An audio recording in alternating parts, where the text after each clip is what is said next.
British Columbia's northern coastal region. It is an epic journey from mountains of blinding ice to magnificent calm waterways, leading to the open waters of the Pacific. Mysterious, mythical wildlife. Suddenly to turn the corner and see a pure white black bear. Coastal remnants of this region's early settlers. It's the oldest and most intact cannery on the west coast of North America. And a pristine waterway that some fear is at risk. Now, we reveal the coastlines like never before, unlocking the secrets of our maritime past, present, and future. Canada, over the edge.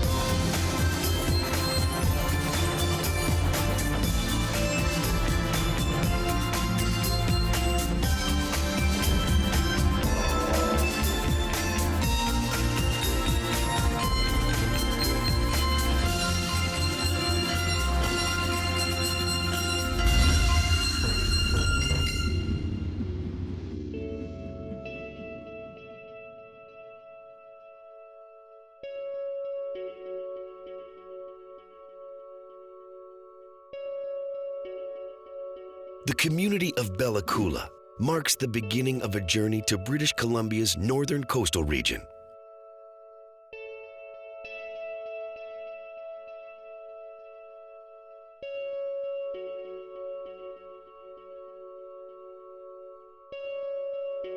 Set at the western extremity of the Bella Coola Valley on North Bentinck Arm, the region is home to 1,900 people.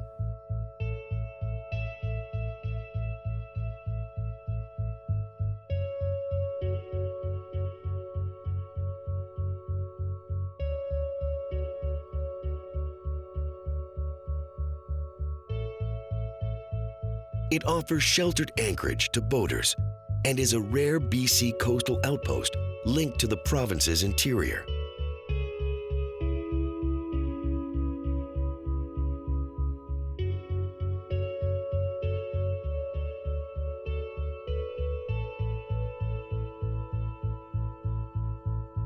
A 454-kilometer highway connects to Williams Lake, Bella Coola's closest neighbor on the ground.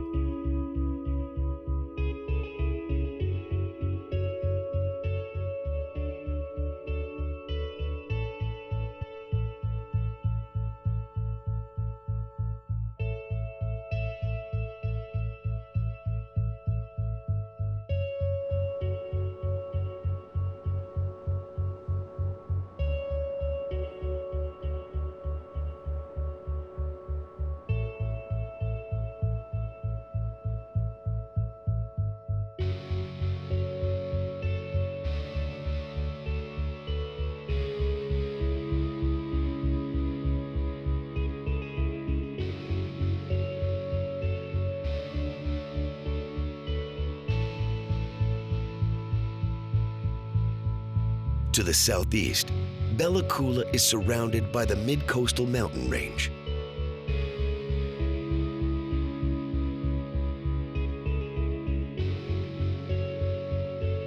It is an awe-inspiring collection of rolling hills, cliff faces, and soaring peaks.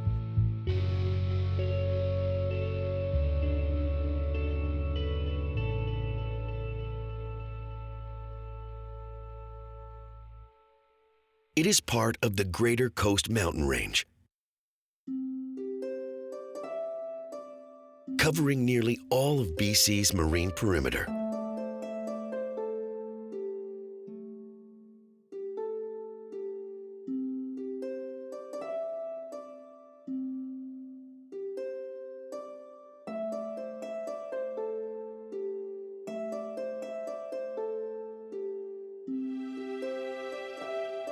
The mountain range is 1,600 kilometers long and 300 kilometers wide. Stretching south to the Fraser River and north to the upper reaches of the Alaskan Panhandle.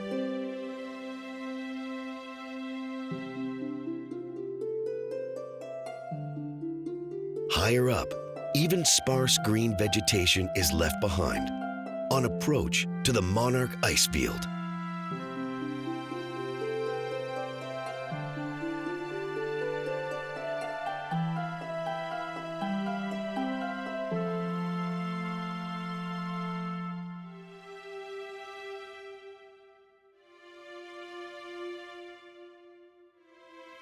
It is a collection of ultra-rugged glacial peaks adjacent to the massive Haltsuk ice field.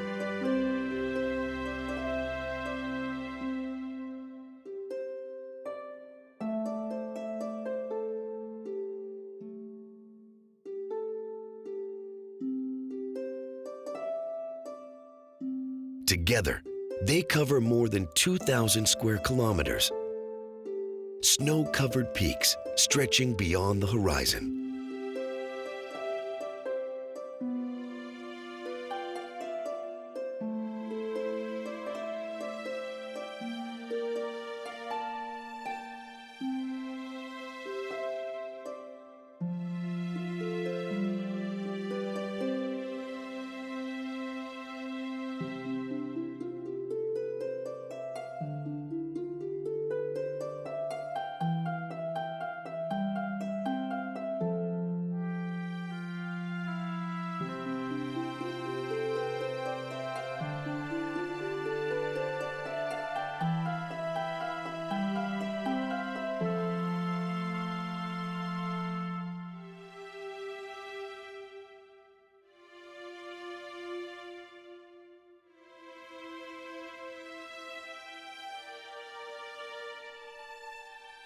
At the center of the Monarch ice field, Mount Saugstad stands more than 2,900 meters high.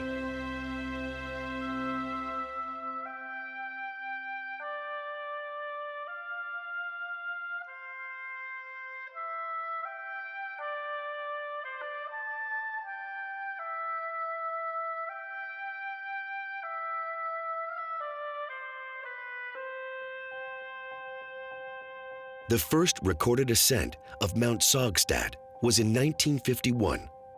The mountaineers marveled at the hundreds of unexplored soaring peaks surrounding them.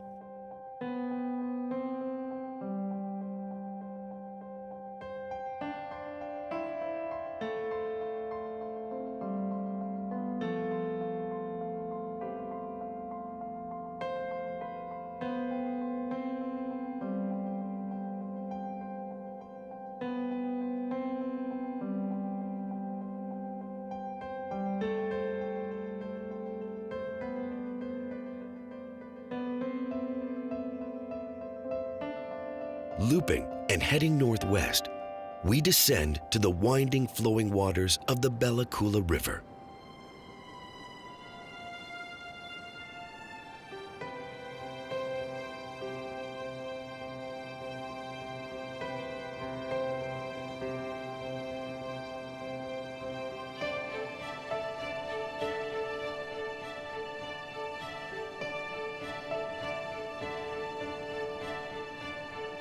The river extends 70 kilometers inland, draining an area of 1,600 square kilometers.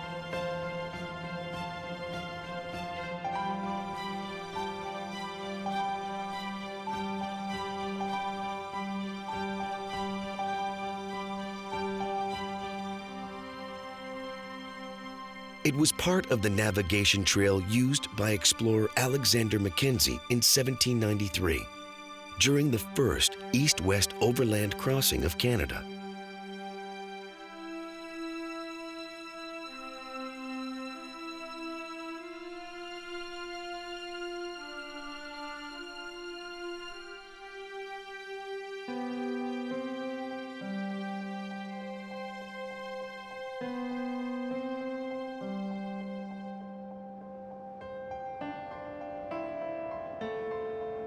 Today, it is known for salmon and steelhead fishing, and for summertime recreation.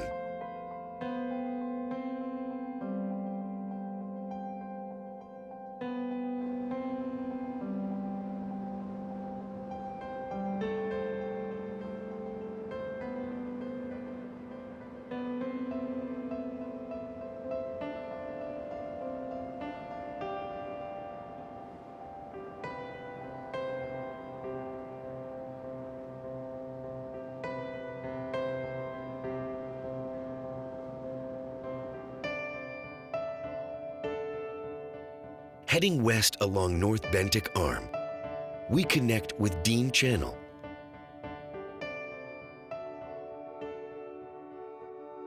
a 105-kilometer-long marine passage leading to the open waters of the Pacific.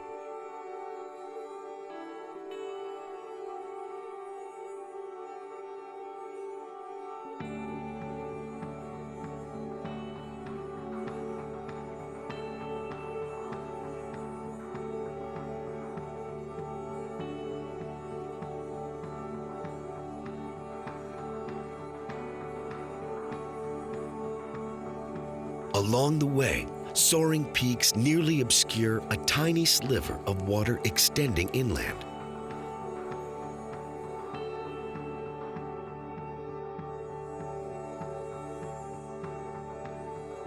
It is Cascade Inlet, a 20-kilometer-long secluded marine hideaway.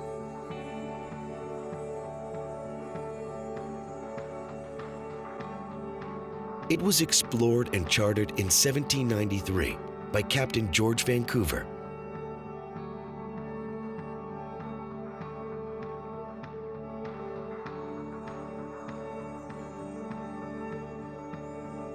Vancouver named it Cascade after the many waterfalls flowing from the cliff faces lining this inlet.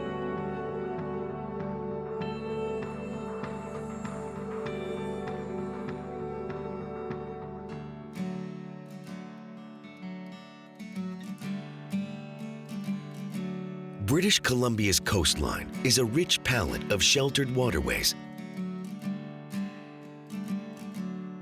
tiny communities, and more than 40,000 islands. From landmasses like Vancouver Island and Haida Gwaii to tiny rocky outcroppings.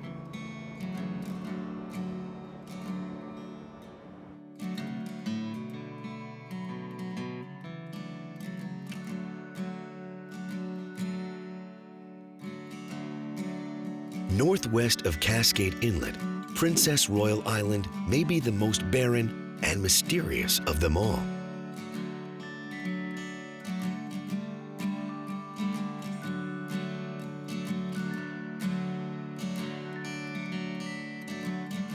From the air, it is a wonder. Dense forests set against lakes, streams, and inlets.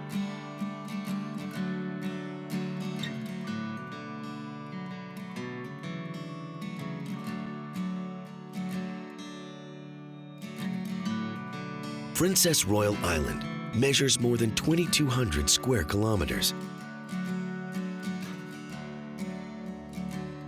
It is the largest island on BC's northern coast and the fourth largest in the province.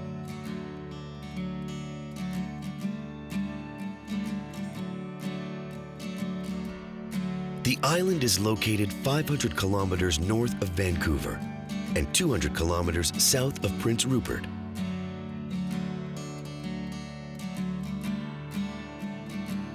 It can only be reached by boat or plane.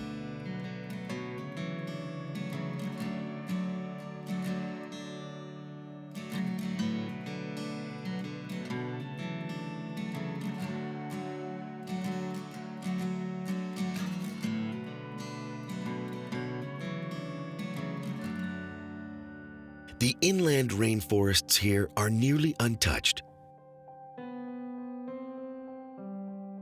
Trees can grow for 1,500 years, reaching heights of more than 100 meters.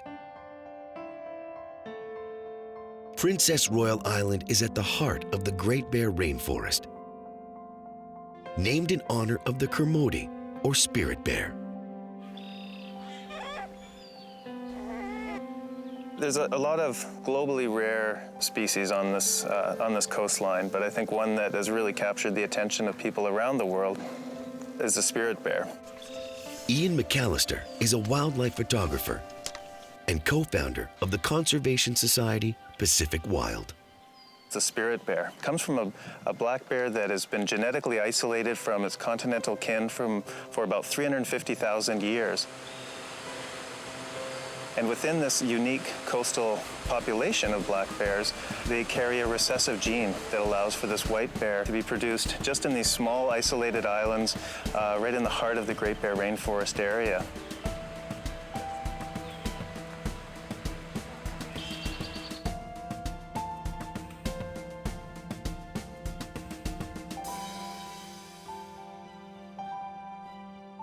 There's some estimates that there's maybe 1 out of 10, but no one really knows.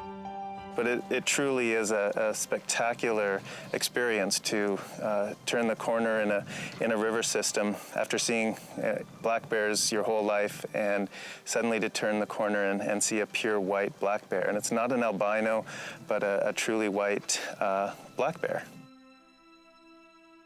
The bears are unique in the world. They are so isolated, they have no instinctive fear of humans. They have been part of First Nations culture for generations.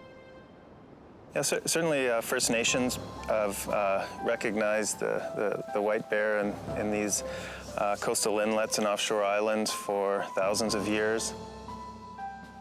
But their unique color remains a mystery. There's some really interesting theories out there, some from First Nations traditional ecological knowledge that the white bears held over from the times of snow and when the glacial epochs that largely dominated this landscape 10,000 years ago.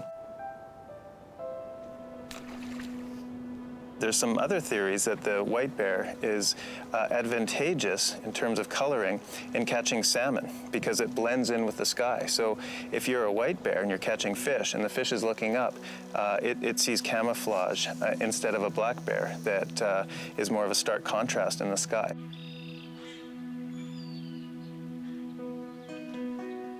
They are a symbol of the region, a rare and spectacular sight. It's incredible. We're finding people from Switzerland and France and Australia, Canadians coming up in small boats, people who just have never come to this part of the world before. And a lot of it is around the mystic of and the mystery of actually seeing a spirit bear in the wild.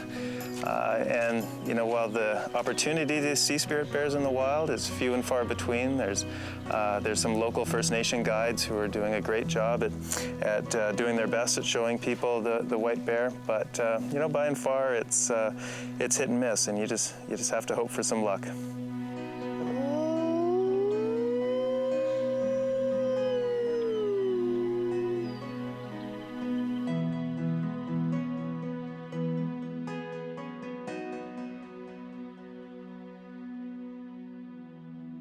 Just off Princess Royal Island, another incredible species makes their home here.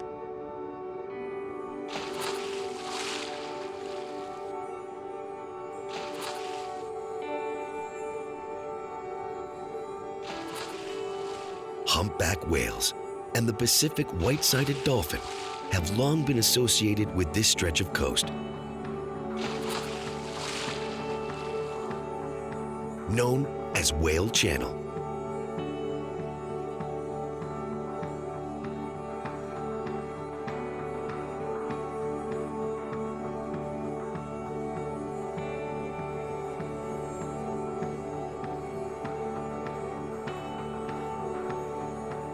They are an incredible sight.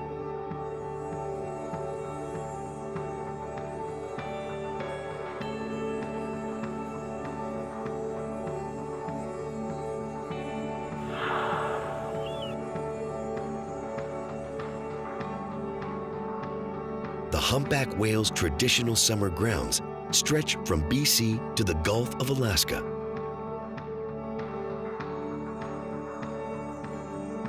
Migrating to California and Hawaii for the winter.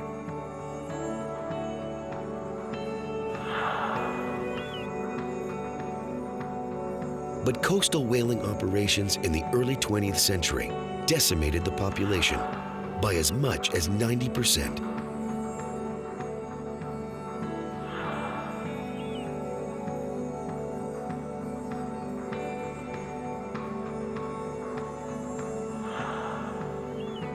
Finally, a moratorium was declared, and British Columbia's last whaling station closed in 1968. More than 4 decades later, the humpbacks have slowly returned.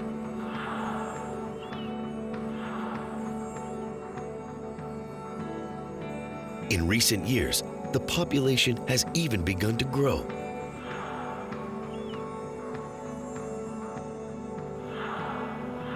Good news for a species nearly hunted to extinction.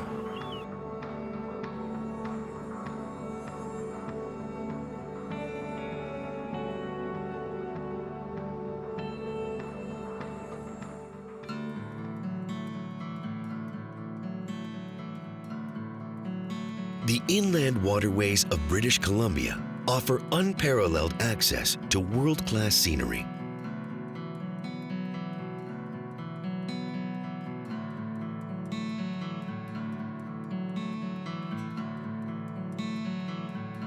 East of Princess Royal Island lies the protected Kitimat Heritage Conservancy.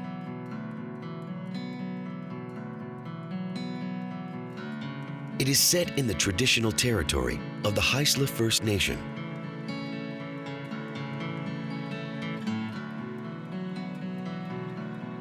Kitimat is a First Nations word, translated people of the rocks.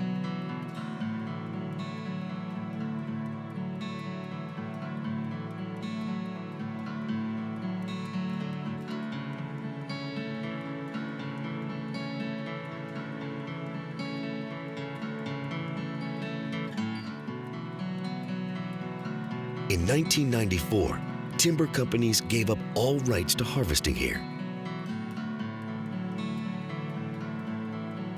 It is now the largest intact coastal temperate rainforest in the world.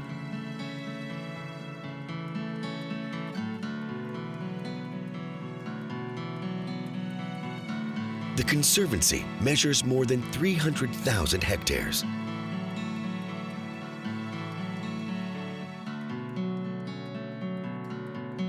Everything is protected, from the mountain peaks to the ocean floor.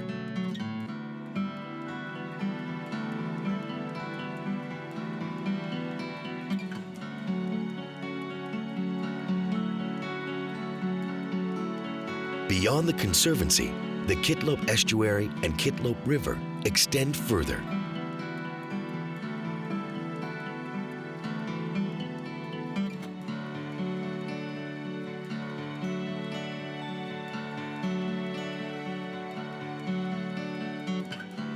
Dense forests line these waters, a haven for scientists conducting wildlife research.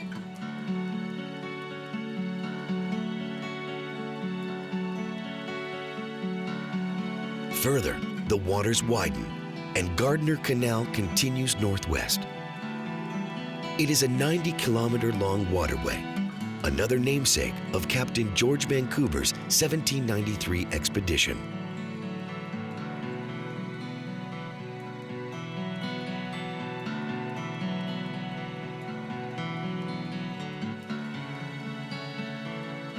The rolling hills lining the waters are spectacular.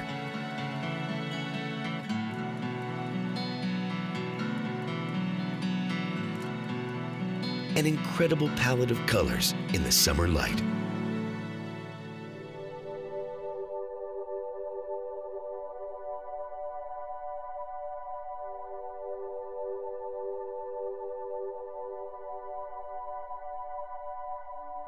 Above the grassy hillsides, Gardner Canal is surrounded by granite faces and glaciers.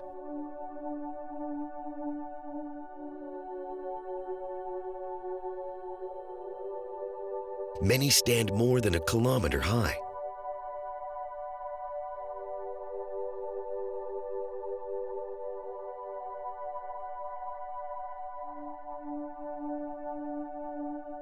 The glacial runoff gives these waters a distinct green tint through much of the year.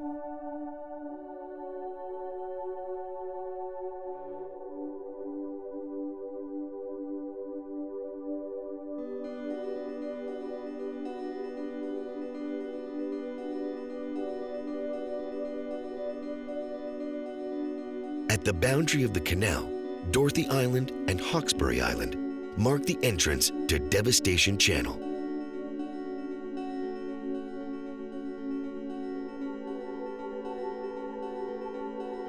It was named by Captain Daniel Pender after the HM paddle sloop Devastation during Pender's exploration of coastal British Columbia from 1857 to 1870.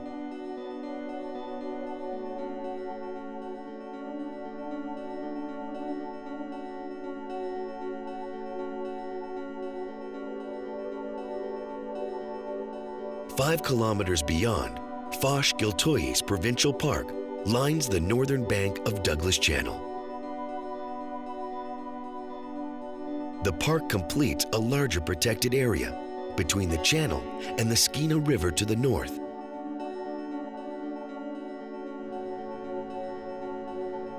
Part of a traditional First Nations travel path stretching back thousands of years.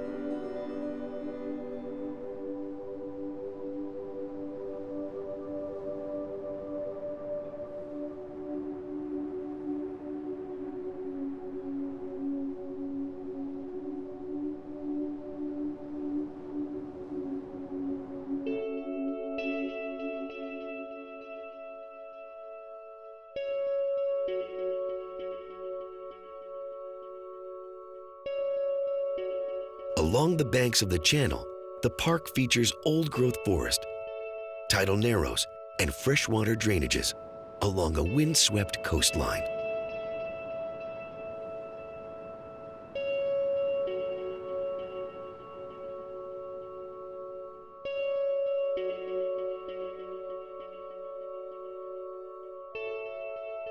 Higher up, alpine tundra and snow-covered peaks line an incredible horizon.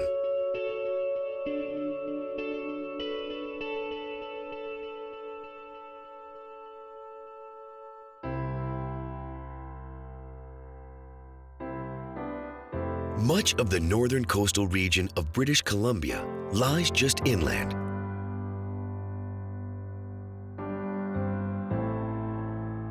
A maze of pristine waterways.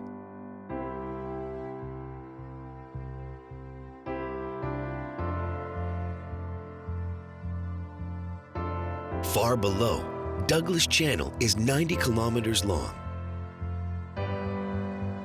extending southwest to the exposed waters of Wright Sound,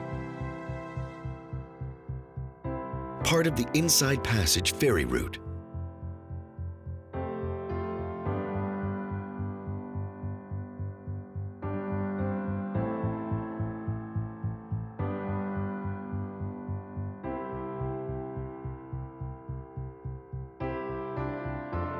Douglas Channel is a busy waterway,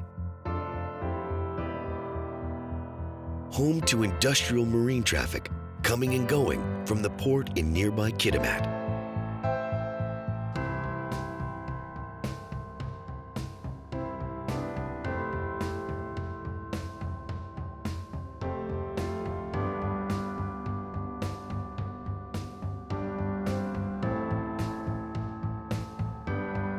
We are at Kitimat, BC, around 54 degrees north on the northwest coast of British Columbia, close to the Alaska border. This happens to be the head of Douglas Channel, which probably is the longest fjord on the BC coast.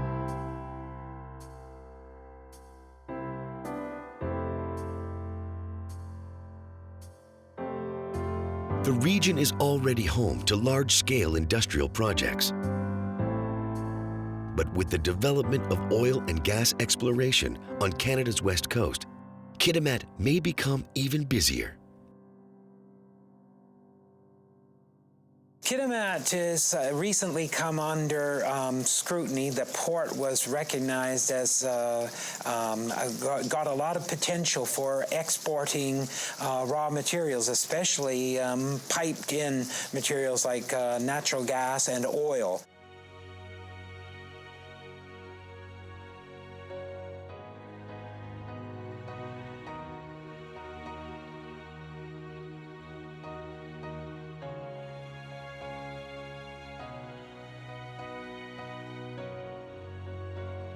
There is quite a number of players in the international field are all interested in actively looking at Kitimat. Some of them actually have purchased property here.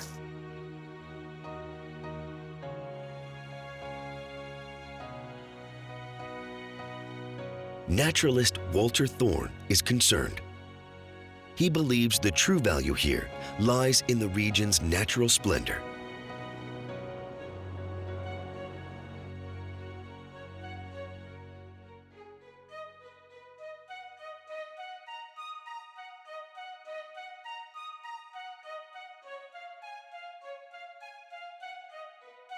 Kitimat really is gateway to the Great Bear Rainforest, garnering a lot of international attention. One of the largest pristine ecosystems harboring the likes of the Kermode spirit bear. And we're the closest community to that, community of size, to Princess Royal Island and Gribble Island, the center of that. Thorne is afraid of the legacy that more oil and gas may leave.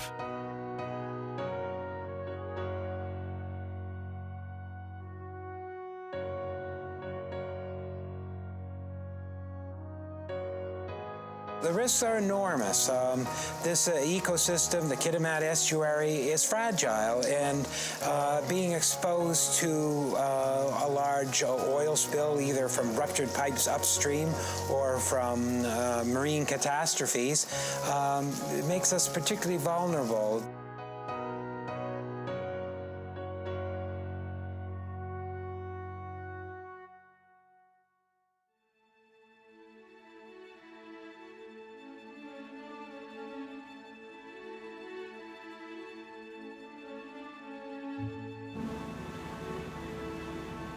Perhaps already we get some of the largest boats on the BC coast coming to Kitimat.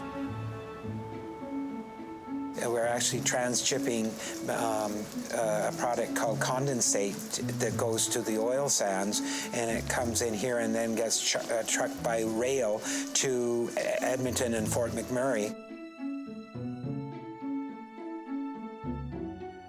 The industrial traffic that's coming to Kitimat is changing the nature of what we are.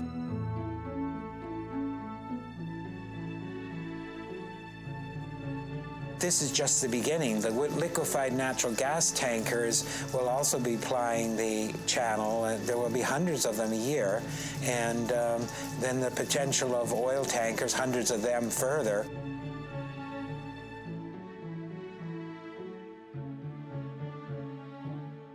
The whole environment, the whales, the bird life, the populations of fish species, all of that is terribly at risk with the industrial development, especially the threat of oil. Thorne says the local population is becoming more aware and concerned about the region's future. There are movements afoot, Douglas Channel Watch, Kitimat Valley Naturalists. There different environmental groups are piping up. They're expressing their opinion. There's a groundswell of even local environmental concern, and certainly says, let's be careful how we proceed.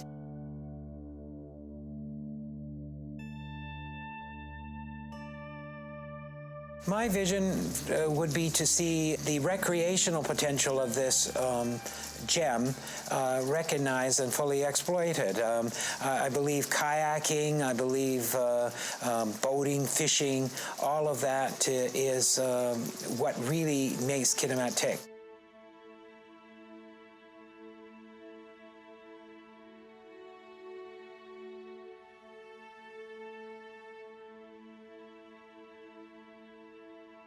Set at the head of Douglas Channel, Kitimat marks one of the rare communities along the northern coastal region.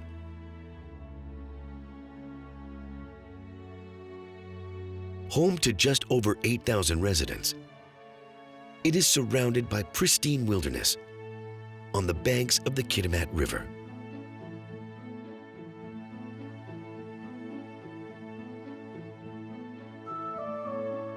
Kitimat's history is not a long one. It was established in the mid-20th century as one of Western Canada's premier company towns.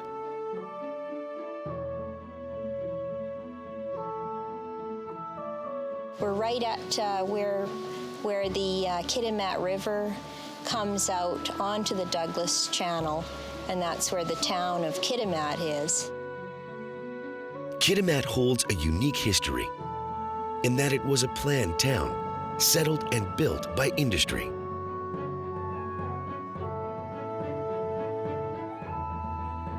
The Aluminum Company of Canada wanted to create an aluminum smelter.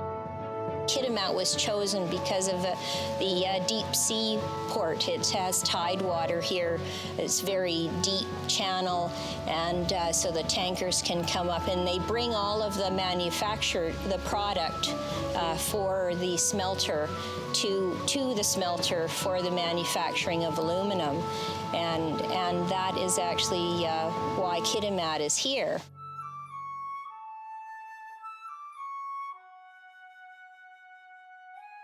The design was the work of one of America's pioneers in urban planning, employing a new design philosophy known as the Garden City format. The original town had been planned by with a consultation with Clarence Stein, who is an American planner. Stein's design was inspired by living conditions of the Industrial Revolution, encouraging workers to enjoy a good life away from the workplace.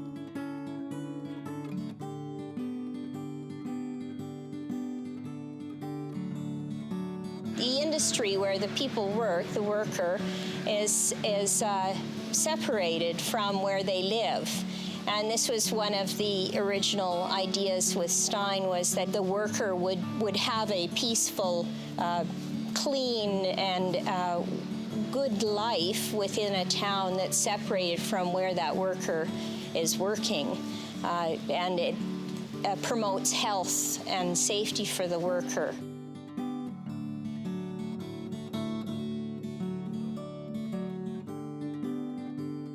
The design also focused on the importance of green space. People would live on cul-de-sacs or separated streets from the green space. So the green space would be internal, and then the pedestrian would walk through the green space to the local neighborhood center. Decades later, the Garden City philosophy carries on in Kitimat. I would say that the town plan is successful.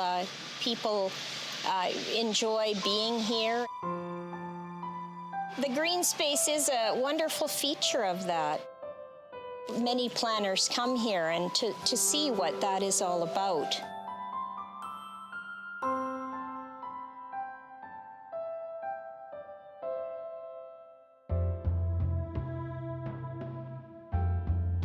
The northern British Columbia community of Kitimat is a rare gem on a remote coastline.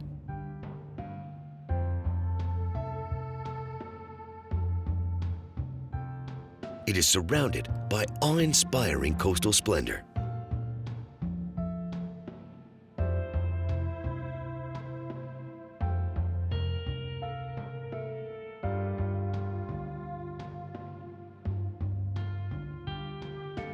Heading northwest over the towering peaks of the Kitimat mountain ranges, the Skeena River marks a trajectory towards the open waters of the Pacific.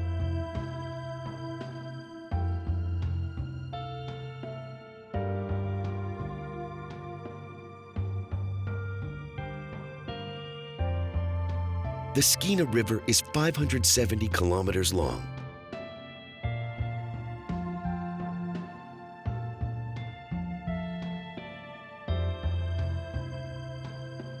It originates in an area known as the Sacred Headwaters, an alpine basin in northern BC.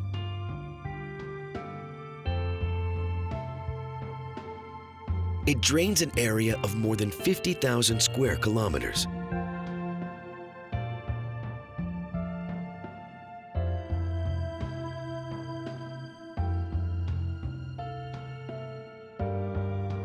The Skeena is the second longest river in the province and one of the longest undammed rivers in the world.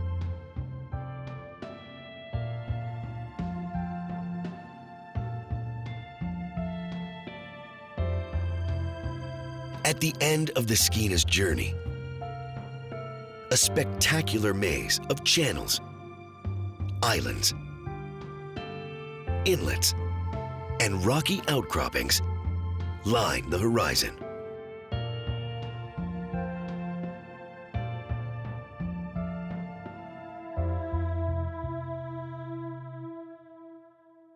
The region has been occupied by the First Nations for thousands of years.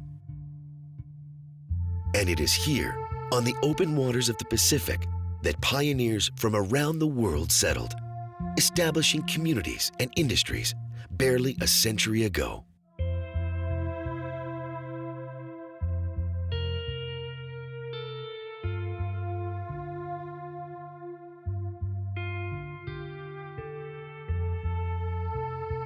Far below, an historic settlement stands as a testament to those early settlers. We're at North Pacific Cannery in Port Edward, BC, which is on the north coast of British Columbia, just south of the Alaska Panhandle. This is the oldest and most intact cannery standing on the west coast of North America. It was built in 1889 and operated right up until 1980.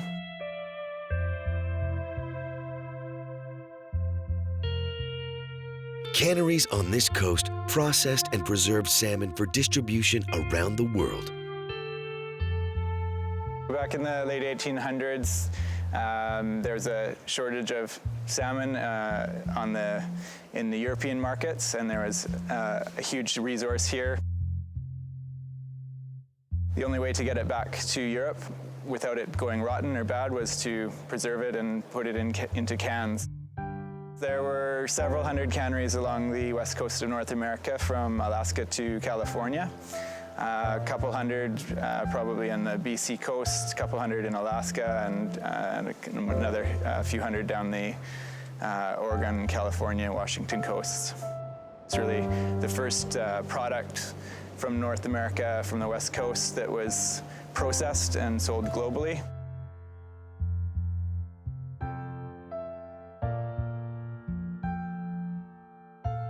Canneries were also cultural melting pots, a unique meeting place for laborers from all over the world. Canneries were made up of different ethnic groups. Chinese men would be brought up here and they would make cans by hand. First Nations were fishermen. Their wives, women, were often net menders. Japanese made up half the fishing fleet up here. So there's probably 150 or more fishermen just on a site like this.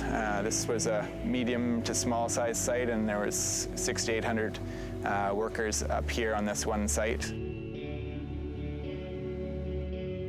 Initially, all work at the cannery was done by hand. Fish would be loaded through the loading bay doors from the water, from the dock. Be knee-deep in salmon here. First step would be to go to the butchering station. There's tables. There'd be many of these tables. Chinese butchers, about 30 of them, would be butchering the salmon, cutting off heads, tails, fins, and taking out the guts. The bones and skins stay on.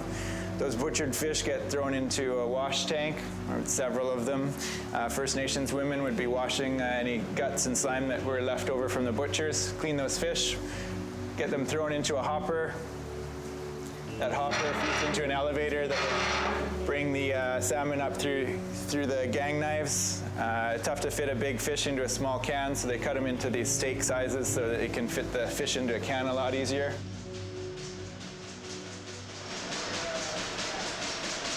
But by 1918, the butchering process was mechanized. This is known as the iron butcher, and it basically replaced all 30 of those Chinese butchers. It would cut off the heads here. The fish would drop in, get its tail cut off, fins cut off, stomach cut open, bloodline cut, and the gut scooped out with the brushes on the backside. And this machine would do 60 fish a minute. Next, the salmon were washed, put into cans, cooked to kill bacteria, packed, labeled, and shipped. Today, one of the cannery's most unique features is the mechanized canning system. So the mechanization was introduced in 1918.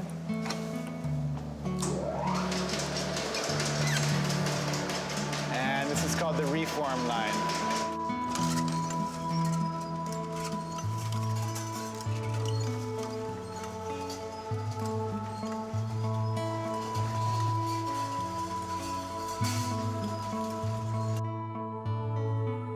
The cannery closed more than 30 years ago.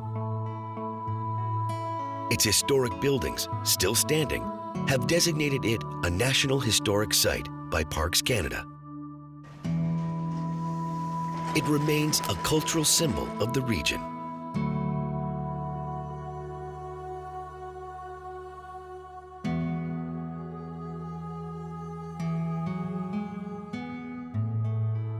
Prince Rupert and the region's very connected to the coastal lifestyle, and we depend a lot on salmon, and the canneries represent that to a large degree.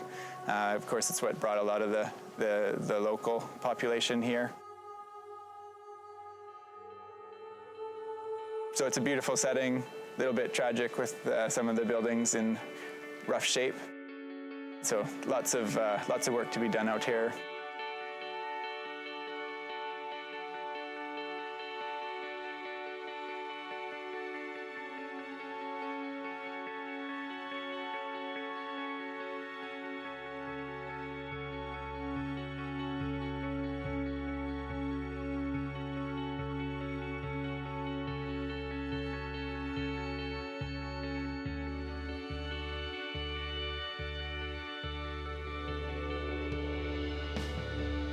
From the community of Coola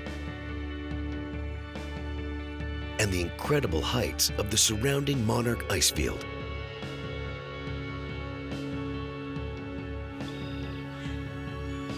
to the terrestrial life and marine life inhabiting these legendary shorelines.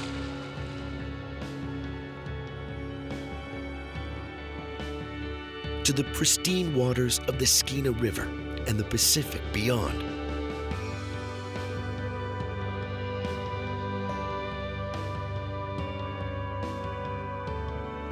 British Columbia's northern coastal region is a natural treasure.